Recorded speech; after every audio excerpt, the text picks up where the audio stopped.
बाहुबली नेताओं पर हाईकोर्ट सख्त। हथियार लाइसेंस मामले में बड़े नामों पर नजर। उत्तर प्रदेश में बढ़ते गन कल्चर और आपराधिक पृष्ठभूमि वाले लोगों को जारी किए गए शस्त्र यानी हथियारों के लाइसेंसों को लेकर इलाहाबाद हाईकोर्ट ने बड़ा सवाल खड़ा कर दिया है। दरअसल हाईकोर्ट ने राज्य सरकार और सभी पुलिस अफसरों से पूछा है कि आखिर गंभीर आपराधिक मामलों में नाम आने वाले बाहुबलियों और दबंग नेताओं को हथियारों के लाइसेंस किस आधार पर दिए गए। हाईकोर्ट ने इस मामले में बृजभूषण शरण सिंह, राजा भैया, धनंजय सिंह, ब्रजेश सिंह, विनीत सिंह के साथ साथ 19 चर्चित नामों का पूरा ब्यौरा तलब किया है।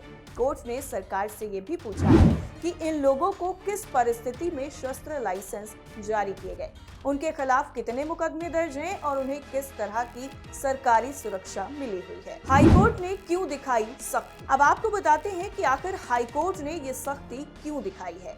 दरअसल संत कबीर नगर के रहने वाले जयशंकर की तरफ से इलाहाबाद हाईकोर्ट में एक याचिका दाखिल की गई थी।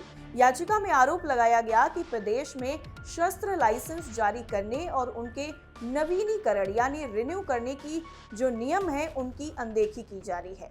याचिकाकर्ता ने यह भी कहा कि कई ऐसे लोग हथियारों के लाइसेंस लेकर खुलेआम प्रदर्शन करते हैं जिनकी आपराधिक पृष्ठभूमि रही है। इससे समाज में डर और गन कल्चर बढ़ रहा है। मामले की सुनवाई जस्टिस विनोद दिवाकर की कोर्ट में हुई।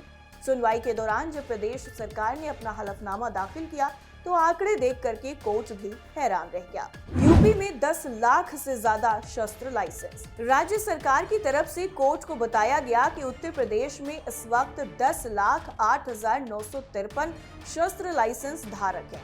इनमें 6,062 ऐसे लोग हैं जिनके खिलाफ 2 या उससे अधिक आपराधिक मुकदमे दर्ज हैं। सरकार ने यह भी बताया है कि 23,407 लाइसेंस अभी लंबित हैं, जबकि 20,960 परिवार ऐसे हैं जिनके पास एक से ज्यादा हथियारों के लाइसेंस मौजूद हैं। इन आंकड़ों ने कोर्ट की चिंता और ज्यादा बढ़ा दी है। कोर्ट ने सवाल उठाया है कि आखिर जिन लोगों पर गंभीर आपराधिक मुकदमे दर्ज हैं, उन्हें हथियार रखने की इजाजत कैसे दी गई। 19 बाहुबलियों का पूरा रिकॉर्ड तलब। हाईकोर्ट ने जिन चर्चित नामों का रिकॉर्ड मांगा है उनमें कई बड़े राजनीतिक और आपराधिक चेहरे भी शामिल हैं।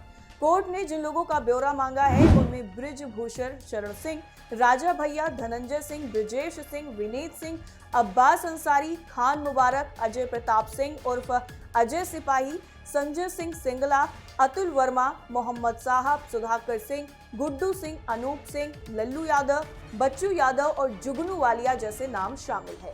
कोर्ट ने सरकार से कहा है कि इन सभी के सही पते, उनके खिलाफ दर्ज आपराधिक मुकदमे, शस्त्र लाइसेंस का पूरा डेटा और सुरक्षा से जुड़ी जानकारी पेश की जाए। कोर्ट ने पूछा हथियारों का प्रदर्शन क्यों? दरअसल सुनवाई के दौरान हाईकोर्ट ने हथियारों के सार्वजनिक प्रदर्शन पर भी सख्त नाराजगी जाहिर की। कोर्ट ने कहा कि कई जगहों पर लाइसेंसी हथियारों का खुलेआम प्रदर्शन किया जाता है, जिससे समाज में गलत संदेश जाता है। खासकर सोशल मीडिया पर हथियारों के साथ फोटो और वीडियो डालने का ट्रेंड लगातार बढ़ा है। हाईकोर्ट ने राज्य सरकार और पुलिस प्रशासन से पूछा है कि ऐसे मामलों में अब तक क्या कार्रवाई की गई है और लाइसेंस के दुरुपयोग को रोकने के लिए क्या व्यवस्था है।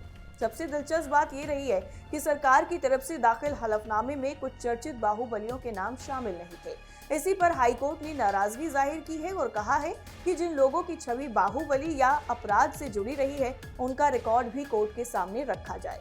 इसके बाद कोर्ट ने अलग से 19 लोगों की लिस्ट तैयार करके उनका पूरा आपराधिक इतिहास और लाइसेंस से संबंधित सारी जानकारी तलब की है। सुरक्षा और लाइसेंस दोनों पर सवाल। हाईकोर्ट ने सिर्फ शस्त्र लाइसेंस ही नहीं बल्कि इन बाहुबलियों को मिली सरकारी सुरक्षा पर भी सवाल उठाए हैं। कोर्ट जानना चाहता है कि जिन लोगों के खिलाफ गंभीर मुकदमे हैं उन्हें सरकारी सुरक्षा किस आधार पर दी गई है।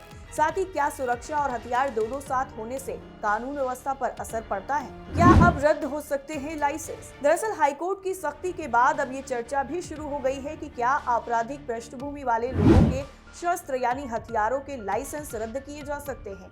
कानूनी विशेषज्ञों का इस पूरे मामले पर कहना है कि अगर जांच में नियमों के उल्लंघन या गलत जानकारी देकर लाइसेंस देने की बात सामने आती है तो प्रशासन कार्रवाई कर सकता है। हालांकि अंतिम फैसला कोर्ट और प्रशासन की जांच पर निर्भर करेगा। इलाहाबाद हाईकोर्ट ने अपर मुख्य सचिव, गृह, पुलिस विभाग और सभी जिलों के अधिकारियों से विस्तृत जवाब मांगा है। अब देखना ये होगा कि आगे इस पूरे मामले पर क्या एक्शन होता है। कैसी लगी आपको हमारी ये खबर, हमें जरूर बताइए। फिर हाजिर होंगे आपके सामने दूसरे तमाम मुद्दों के साथ। तब तक के लिए नमस्कार।